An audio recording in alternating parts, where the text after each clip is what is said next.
Gunas na go bh chuirde seo leabharmheas agus seo den leabhar bheith le measc inniu Ceasaimh le Darach ó Scolaí agus seo leagan den scéal ón seoiste go ba nó beidir ribh sin Ceasacht Iníne Ghuile nó leagan eile ar sin Ceisneamh Iníne Ghuile ach go bunasach is sí Ceasaimh Iníne Ghuile agus dúiltíonn sí donna maithe agus donna mór úsla seo dá tagtha chuig tig a thar Ghuile a lurg íochta agus a lurg bíg agus leban híthe agus churnsaí ó thorasí a ríis eile ar lí Tharbh fillete agus siú leabharín gláite tá sreacht na cín seo pictiúr leabhar scéalta garide, sean scéalta garide agus iad corthainarint de hanga léniu agus beidir bhfuil budach nó an cearnach cail riamhach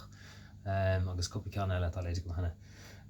Tá seo raibh ar fad an scéal go hintach Tharbh fillete bhád níos éaltrama ná cuid na thuairscéalta atá andalú ar fad sprí an tá grán anna grán ann sa chuir síos agus se hanse se go mórlam.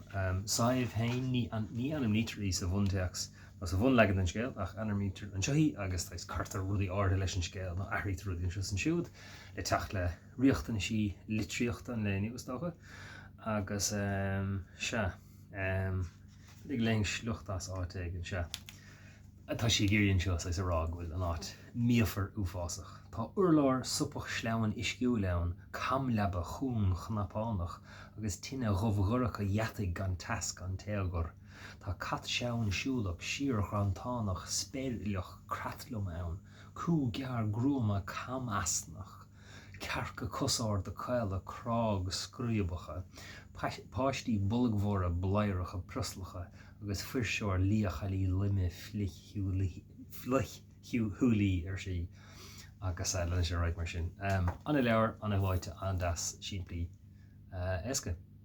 Nedó sé ach tá focail eile fíor. Tá?